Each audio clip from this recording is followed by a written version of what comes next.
Welcome to the Rational Egoist. I'm your host, Michael Leibowitz. Well, as most of you know, I'm a big advocate of prison reform. But reforming prisons entails knowing what types of reforms you need, what's going to work, and what doesn't. And today's guest is perfectly equipped to have this discussion. She is a professor in the Department of Criminal Justice at John Jay College, and she is also the co-author of What Works and What Doesn't in Reducing Recidivism. Professor Deborah Koetzle, welcome to the show. Welcome back to the show, I should say. Thank you. And thanks for having me again. I'm excited to talk. Absolute privilege. So I thought that we could talk about correctional assessments, assessments of offenders. So first of all, what exactly is an assessment tool? And what are they supposed to do? Yeah, great question. So an assessment tool, just like it sounds, is an instrument or a tool that's designed to give us information about a person. We all make assessments every day in our life, right? About various things that we're considering, which way should I go to work today? Perhaps there's a mental calculation going on. When we talk about assessment within correctional settings, and particularly sort of best practice around assessment, we're specifically talking about the use of a standardized, validated tool that helps us to predict, oftentimes, the likelihood of recidivism. Would sort of be the basic tool that we focus on.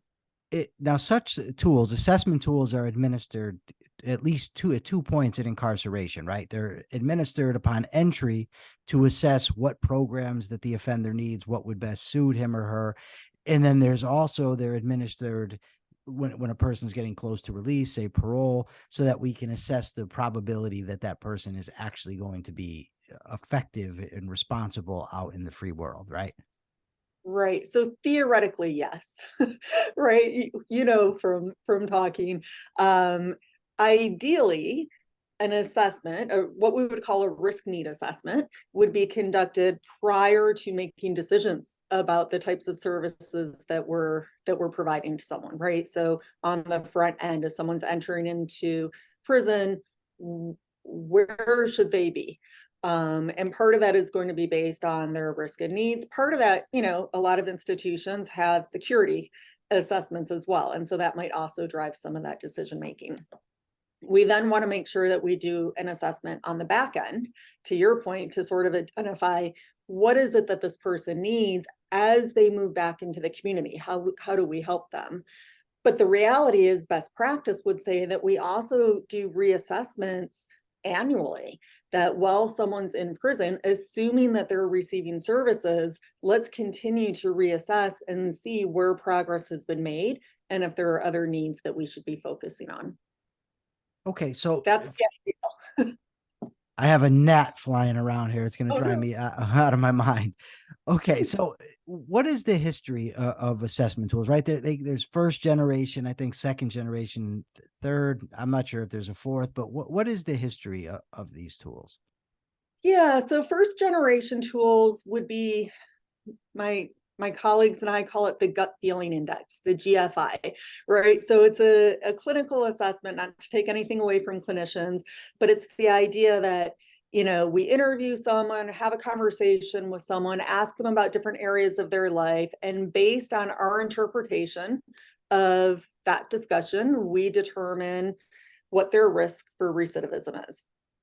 And so that can be accurate, but it's not always going to be accurate. And oftentimes it's less accurate than other approaches, right? Because it's really susceptible to bias and individual subjectivity. It's about as accurate as flipping a coin, right? Like it's not, they're not very good. I mean, it's been shown, I believe, that such assessments that are made based on my gut feeling or personal opinion or whatever are not very good. I wouldn't want someone making a decision about my life based on that type of assessment. Okay. Politically correct and yet states the point. I like it. Okay. So the second, then there's the second generation. So what comes next? Yeah, so the second generation of assessments are an advantage, right? Or an improvement over the first generation. These emerged early 1900s, more or less. And with these assessments, we're now using the research, using empirically supported factors to assess someone in a more objective way. So still probably doing an interview, or most likely doing an interview, but now there are a number of items, and everyone who's being assessed is being assessed, at least theoretically, in the same way across those different items. So it's a standardized process now. And those items are supported by the research. So it's an advantage because it takes away some of that GFI, right? It's now we're all sort of operating from the same space. Okay. And how many generations are there? I can't remember if there's 3 or 4. I'm not really sure. So I would say 4. I sometimes hear a reference to 5, but I'm not quite sure what 5 is. But I think 4 is safe to say. All right. So when we get to third generation, what are we working with? Yeah. So the downside of the second generation, they were, again, gave us a standardized assessment, much more objective. The downside of it is that those tools were only based on what we call static risk factors. So things that are predictive of recidivism, related to recidivism, but can't be changed, right? So how old was someone the first time they were arrested? Have they ever had a violent offense? If it's happened, it's happened. We can't change it. Right. Third generation assessments include static risk factors, but they also include what we call dynamic risk factors. And dynamic risk factors are those criminogenic needs, right? They're things that relate to recidivism, but that we can change. So if someone has a drug problem and we're assessing that currently, we can change that, we can treat that. And when we reassess that then, or reassess them, we can hopefully see a change in that problem, right? So second generation only includes static assessments, which means if someone is rated as a high risk, they're always going to be a high risk, no matter what else happens in their life. Third generation allows us to reassess and see change. Third generation assessments also point out for us where to intervene. What are the areas that we should be providing services around so that we can bring that risk level down? So it basically tells you what can be fixed, right? Yeah. Like which is kind of important when you're talking about a department of correction, right? You need to know what to correct. That's right. Okay. So now we're on to the fourth generation. And what do we have here? Yeah, so fourth generation, I think, are really kind of our most current state-of-the-art assessments. Again, I've heard some reference to 5. I don't know what those are. But our fourth generation assessments include both our static and our dynamic factors, right? So we get the basis of a case plan, but it also considers and takes a look at what we call responsivity factors. And so, sometimes risk assessments are criticized for being like a one-size-fits-all. But a fourth generation assessment gives us this information about responsivity, which is really about individual differences. And so it's not enough to say this person is in need of anger management treatment, for example, but what are the individual characteristics that relate to how well that person might do in a group setting or in a particular intervention? And so the fourth generation bring that piece, that more individualized look at someone, or more holistic, you might say. So you brought up responsivity, which basically means what treatment is going to fit the offender. Now there's general responsivity and specific responsivity. General responsivity basically is what works for everybody, right? Correct. But the specific responsivity has to do with what is going to work with the specific offender that's in front of us. And the fourth generation tools actually measure that. They look at that. Yes. Yeah. Okay. So that should be part of your case plan formulation. So I'm guessing that the fourth generation assessment tools are more effective than the first generation assessment tools. And I'm guessing they get more effective. So first of all, my question is, what differentiates? I mean, you said, there's specific responsivity they measure dynamic needs. Are there any other ways in which they differ from the previous iterations of assessment tools? I think well, it depends on the tool. this sort of goes to responsivity, but gender, right? So there are some tools that would argue that they weight gender differently, or they control for gender differences. Depending on the tool, that would be likely a fourth generation tool. I think the main difference between the third and the fourth is really this inclusion of responsivity. Now, in Connecticut, we have what's called the TPAI, and I don't remember what it stands for, but I do know that they only measure static factors. Mm-hmm. And they say, you know, in their, I don't know what it's called, but in their mission statement or their game plan, whatever it's called, that these are very effective at predicting recidivism. And they took it from, I believe, someplace in Pennsylvania that originated this. But what they don't say in there is that by not including dynamic factors, you're not able to properly assess somebody for the type of programming they need, and you can't place somebody in those programs. They don't mention that, but yet they get away with here in Connecticut with claiming that they're doing an evidence-based sort of approach toward offender correction. But if it's only measuring static factors, it's not the best, right? That's basically what I want to know. Yeah, I think what you want is a connection between your goal and the type of tool that you're using. So if you are simply concerned about static risk, you're not even going to pretend that you're doing any type of intervention, you just really want to think about placement, then static risk is what it is, right? Or if you're a place that doesn't have any services, okay, use a static risk assessment. You're going to get still a good prediction.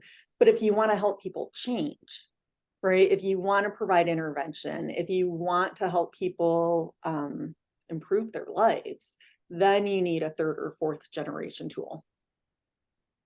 Okay. So for my first, I'm going to break this next question. It's going to be two parts. First, how effective are fourth generation tools? I'm assuming, let me put a concrete to this. Level of service inventory. That's a fourth generation tool, right? The level of it's MF something, right? MHS, yeah, it's the LSCMI. Okay. And yeah, it's fourth generation, and I do a lot of work with them. Okay. Disclosure. How effective is this tool, one, at getting the proper treatment to an offender, and two, at predicting recidivism? All right. So it has been validated, right? It has predictive validity, which means that if someone is rated as high risk, they have a higher likelihood of reoffending, right? So that's your second question. I'm answering first. I'm going to cough for 1 second. I'm sorry. It's okay. I went through an episode where I had a complete coughing fit, couldn't stop. And that's why ever since then, I bring my water, because it was a disaster for me. Yeah, I don't know what's going on. Allergies. Oh my God, they're killing me. Yeah, they're bad. It's anyway, horrible. So yeah, the LSCMI, it's a validated tool. There's ample research to say it does what it sets out to do. What does it stand for? LSTMI. The level of service case management inventory. Okay. Yeah. Okay. So it's CMI, level of service CMI. Okay. That's right. LSCMI is the acronym. So valid. Completely valid. Or has ample evidence around it. Your first question, though, how well does it do at getting people the intervention they need? Right? It's just a tool. So what the assessment does is it provides a roadmap for a case manager, for an officer, for whoever is in charge of creating treatment plans and case plans. It gives sort of the answers to that person, right? But you still need a person to utilize the results of the assessment and create a case plan that's based on that assessment. I think that's where the disconnect is a lot of times in correctional work. Yeah, so they'll give somebody this assessment. Say I come in and they give me this tool and they say this is what you're needed, the various programs. But then we have multiple problems. One, do they even have the programs? Two, are they even implemented properly if they do have them? Because they could have the best programming in the world, and if it's not implemented properly, then it's not going to work. So those are some of the known challenges. So suppose let's just assume, and it's a big assumption, believe me, I know, that everything's lined up right. They've got the programming is implemented correctly. They're keeping track of offenders correctly. And now they give an offender this level of service. I forget what it is already. See the LSTMI. right? They give The them that. assessment. How effective would it be at this point at predicting recidivism? So again, it will remain valid. I want to just point out one thing, because I think this is a misconception or a misperception sometimes about assessments. If we assess someone on the LSCMI and we assess them as high risk, it's saying that that person has a greater likelihood of reoffending versus someone else, right? But it doesn't say for sure. Like we're not that good at prediction. It's not going to say this person will reoffend. It's just a probability, right? It's just a likelihood. So we can have someone that we assess as low risk. Some of those people assessed at low risk are still going to reoffend, but the odds are against it. And so I just want to point that out, because I think a lot of times people hear, risk assessment and high risk and low risk, and they think that it's deterministic. It's not. Predicting human behavior is inherently risky.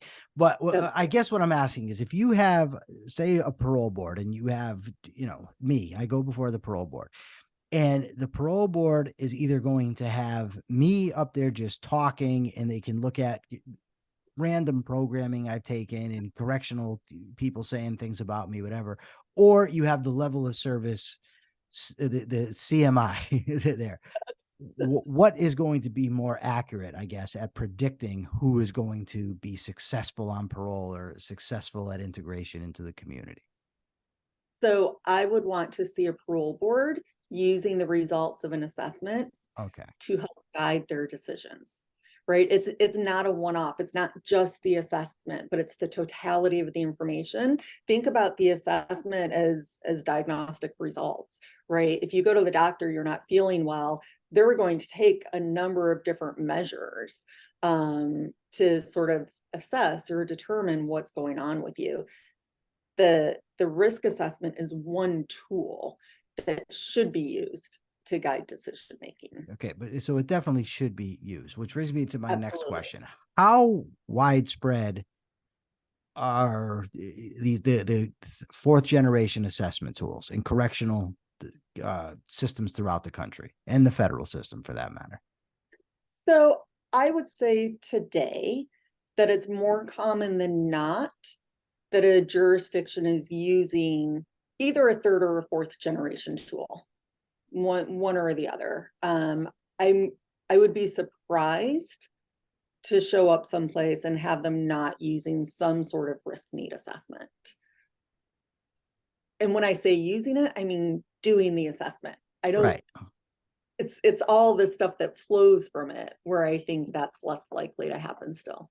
Okay, so the majority, which means not all, are using either third or fourth, but that also means that you're splitting it between third and fourth. So I don't know how the breakdown is, but why aren't, if we know, if the evidence tells us that the fourth generation assessment tools are effective at getting offenders the proper treatment, and they're effective at predicting a probability of risk, why aren't these just used everywhere?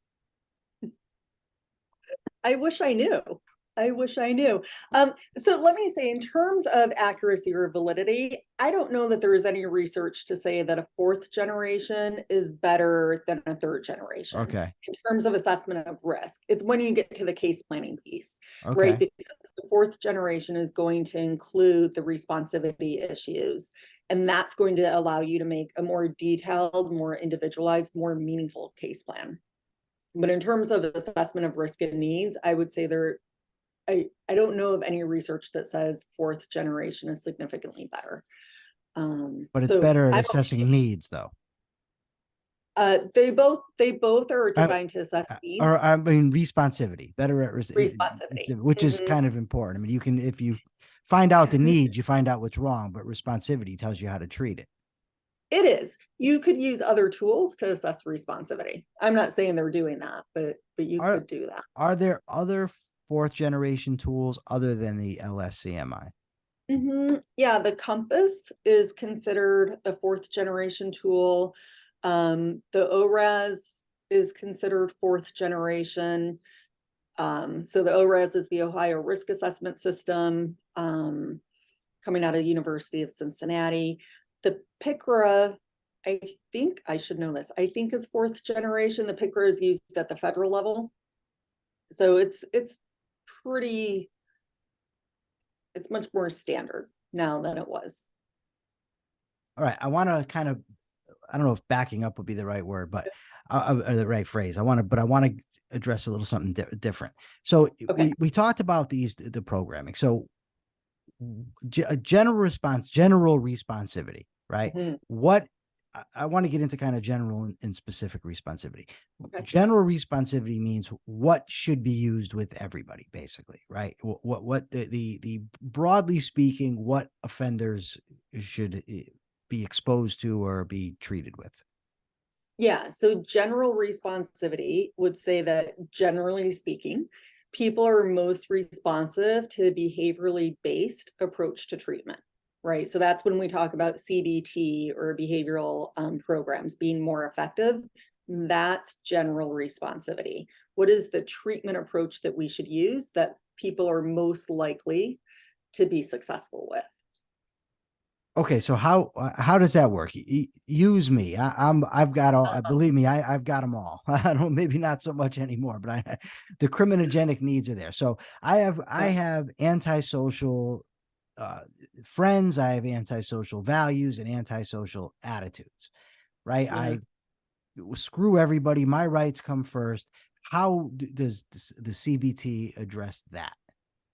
Yeah, so a good CBT program is going to engage in a number of different things. One of those is cognitive restructuring, right? So the antisocial attitudes, right? Having antisocial friends, what allows you to hang out with people that are getting into trouble? Maybe your thoughts around those. And so a CBT program is going to work with someone to help identify those thoughts or attitudes that they have that put them at risk of getting into trouble, right? And once we can identify those thoughts, we can engage in what we call cognitive restructuring. And so really helping people to identify new ways of thinking, to come up with replacement thoughts, to recognize, oh, wait a minute, I'm going down this path of risky thinking. I need to stop myself because this type of thinking is going to lead me to trouble. Right. And so that's part of what a cognitive behavioral program will do. A good program is also going to engage in skill building. Right. So, let's say, and we might have talked about this last time, but, most people that I work with, they all kind of know, like, to stay out of trouble, I need new friends. That's hard to do. Right? You get out, your friends are there, they want to celebrate you being home. They're coming by and you're like, no, I need new friends. I can't hang out with them anymore. Well, what are the skills that you need to be able to manage those situations, right? How do you say no to someone that's been a good friend or maybe a sibling, and wanting to get high, right? Wanting to hang out. Like, how do you make that decision? How do you then take the steps to say no or suggest something else or say, I can't be around you anymore? That's tough, right? That's really tough to do. Yeah. How do you make new friends? How do you have fun not being high, right? There's all these things that we sort of take for granted, that people can just do. But it's not always easy. So a good program is going to help to identify the skills that will allow you to more effectively manage those situations. And it's not just about identifying the skill, but it's about really teaching people the skill, right? And giving them opportunities to utilize that skill and practice that skill so that it becomes more of a natural response, versus, oh, hypothetically, this is what I can do. Because we never do the hypothetical. No. So I would want to learn, right? a couple things would probably help. So first of all, a cognitive therapist might ask me a question like, well, would you like it if this were done to you? If somebody were, stole your stuff, or if somebody were loud while you were reading, or if somebody called you names or called your mother name, whatever. They might want to show me that I wouldn't like it if it were done to me, or also show me that my strategies aren't very effective. Like selling drugs is not the route to financial independence. It doesn't matter if I'm selling it out of my house, on the corner, down the street, on the boat, whatever. Learn to think in principle. This is not going to be effective. Basically challenge my thinking patterns, what I'm accustomed to doing, my way of looking at the world, in essence, to sort of restructure my entire outlook toward the world.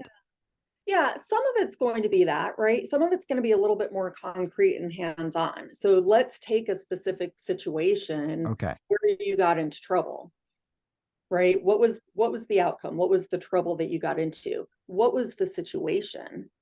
And then sort of take a step back and say, what were the thoughts going through your mind when this situation started?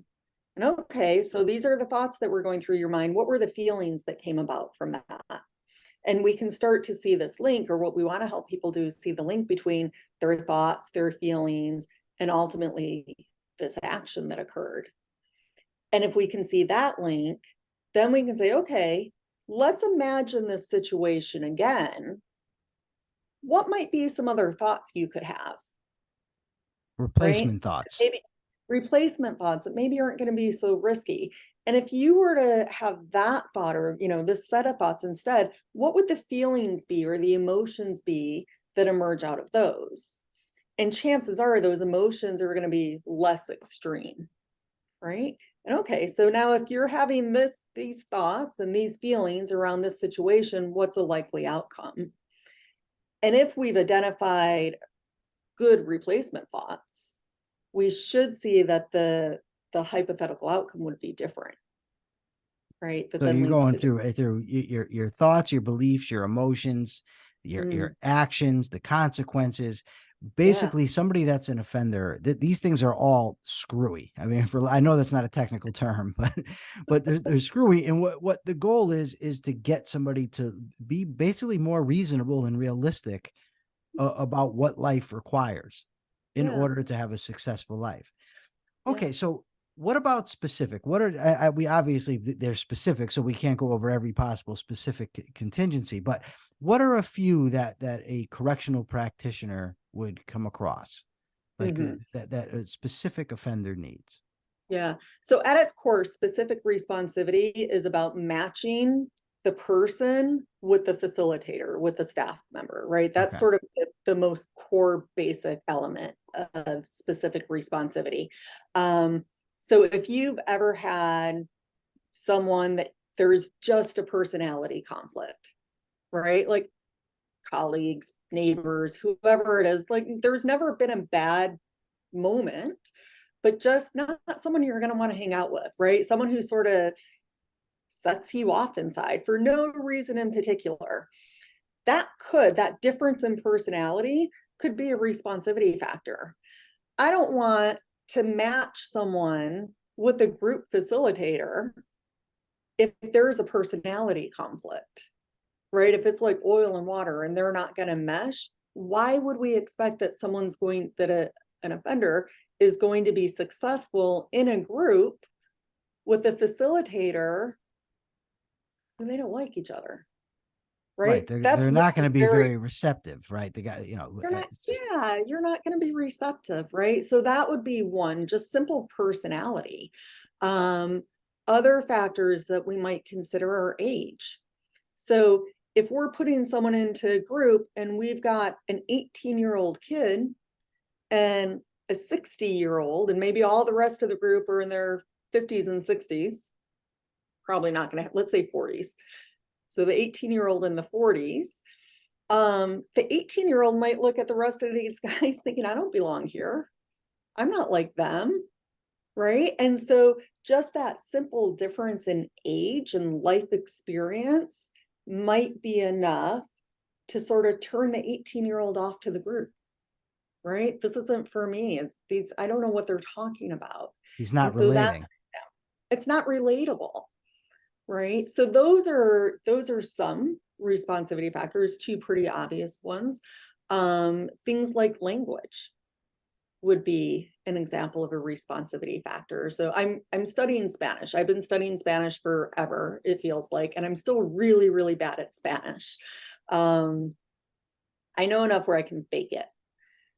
But if I got into trouble and I was assessed and put into a treatment group that I needed, and that group was all in Spanish, I would know enough to fake it, right? To laugh, to nod along. I could manage to do my homework or any group activities, but I wouldn't actually be internalizing anything because it would all be above me, right? It would all feel a little bit superficial and I'm not quite sure that I got this or not. And I'd be so worried about paying attention to the language and making sure that I'm following along that I'd likely miss the actual meaning and value of the group, right? So some pretty basic things that can have a big impact on how someone does in a group setting or not. And I mean, those are three very, very basic things. What about things like trauma? If somebody has dealt with specific trauma or has specific issues, maybe I don't know, ADHD or OCD, some of these mental problems, would that affect their specific responsivity? Absolutely, that would be considered, could be considered specific responsivity. So with specific responsivity, we're especially looking for how will this impact someone's ability to be successful within the treatment intervention, right? Our goal is to get them to be successful. And if this is going to work against them, then we need to address it. So I say mental health responsivity factor. If we have people that are struggling to function, right? That they have maybe severe mental health issues, we probably don't want to do a cognitive behavioral group. We probably just want to focus on behavioral approaches because the cognitive piece might be too abstract, right? So that would be an example. Or we would say, we're going to have a group designed for people with this common responsivity factor, right? I'm not going to take one individual and put them into a group with a bunch of people that don't have sort of the same challenges. So trauma, I would argue, so a lot of places will have the trauma-informed group, right? We have this group for trauma. And fine, there are groups that are designed to work through that, address that as they should. But I would argue that how we work with people generally should come from a trauma-informed place, that Okay. all staff should be trauma-informed and work with people through that lens. Being in prison is a traumatizing experience. Right? It is, yeah. I won't disagree with that. I won't. Yeah. So let's work with people in a way that is supportive versus confrontational. All right. How about intelligence level? Because most inmates, from what I've read, have a IQ imbalance where performance IQ is well above verbal IQ. They have challenges when it comes to verbal IQ. Mm-hmm. I actually have the direct opposite. I have a learning disability when it comes to performance IQ, but verbal IQ, I'm very high. I'm in the superior range. And I just wondered, because like when I would take programs in prison, and these weren't evidence-based programs by any stretch of the imagination, but some of them were just so simple. It just, Mm-hmm. it wasn't for me. But Mm-hmm. then when I designed my own or co-designed my own program and ran it, there were inmates that they couldn't get it. Right. So I'm just wondering, how much should programs be tailored to not just raw intelligence, but even education level? Absolutely. I mean, if you're working with someone that has literacy issues, don't put them into a group that requires them to do a lot of reading and writing because we're setting them up to fail. And so when we think about responsivity, think about it as barriers, right? Maybe that's the simplest way. What are the factors that are going to keep someone from being successful in this intervention? And is it IQ? Is it motivation? Is it age? Is it, language, literacy? What is it? Or what are those factors? And let's address those factors so that they can be successful, right? When people fail, we just sort of put it on them. I hate that. Yeah, I hate we that. do it all the time, right? Like, oh, it's I your do. fault. I do. It's like, Especially okay, with criminal offenders, because I don't think there's a bigger believer in personal responsibility than me. I think offenders are always and everywhere responsible for their own behavior. But if you're going to set up a system and you're going to call it the Department of Correction, and you're going to claim that you're running evidence-based programs and you're doing everything you can to help offenders succeed, but you're really not, and then the offender fails, you have to own it. There has to be some responsibility. It reminds me of teachers who go and teach in difficult environments and then say, well, what can I do? These kids, they're from these horrible home life. Well, maybe so, but you agreed to take the job, and the job is to teach those kids, and the corrections, your job is to help rehabilitate offenders. You have to take some responsibility, or just stop making the claim, right? Just throw your hands up and give it up. Yeah. Yeah. I think we fail. We as a correctional system fail to acknowledge the role that we play, right? That we need to do things better. And that part of the recidivism rates are attributed to the lack of effective services, the lack of effective approaches, the lack of, meaningful case plans tied to assessment results. Yeah, we got to do better. All right. For my last question, I want you to put on your Nostradamus hat. I know it's tough. I understand this can't be exact, but I just want you to do the experiment with me. Suppose we had a correctional system and we were able to implement the best in assessment tools. The LSCMI is implemented in the beginning, at the end, yearly, in between. The programming is evidence-based, it's implemented properly, and the correctional environment is such that good behaviors are rewarded and bad behaviors are punished.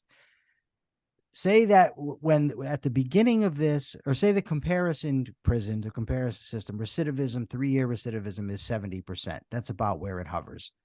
Mm-hmm. What type of difference could we expect to see if everything was done right in recidivism numbers? So if everything's being done right, Yes. and let's add to that there's transitional planning happening on the back end and good evidence-based all the way through. Yes. Everything's in place. I would estimate, assuming everything is in place and is rock solid, we could reduce recidivism 40-50%. So you're talking about dropping it down to maybe 35-40%. Maybe even 25 if everything's in place, including Wow. like all the stigmas removed on the out, yeah, no, it's tough. And believe me, I know what a challenge it is, but it just that I think there is stuff. I just hate hearing nothing works, because there is stuff that works. And however tough it is, our goal should be to get the stuff that works and get this done. But in order to do that, we need to know what works and what we could expect from implementing it properly. Yeah. I think it's interesting. I'm working on a couple of projects now where part of our question is, how come there is not more uptake? Right? We know what we're supposed to be doing. We've got trainings, we've got assessments, we've got all these mechanisms in place. Why aren't things improving? Correctional unions. That's your answer. Correctional unions. Maybe the way the system is set up, there's right? very little doubt in my mind that that's the main problem. Not that it's the only problem, but it's substantial. Yeah. And maybe along with that, we need to change how the structure of the system, the structure that people work in, right? That we need correctional officers to see their job as being helping you, right? Yeah. Helping to support you, helping to see your future versus catching you doing something wrong, right? That we've got to really start changing that mindset across the entire organization, because otherwise the focus is all on failure. And how do people succeed in that? Great point. Great way to end the show. Before we go, is there any place that people can find you? Do you have a website or a blog, something, a podcast? I don't know. Whatever you got. I'm on Twitter if that Okay, counts. that's good enough. But yeah, I've got a website at deborahkoetzle.com, still under construction. It was last time too, but someday I'll get it set. Okay, she's gonna get it established, and then you can go there, people. Well, it's been a great discussion. Thank you so much for being here. For now, this is the Rational Egoist signing out. I'm Michael Leibowitz. Remember, like, share, comment, subscribe. Till next time.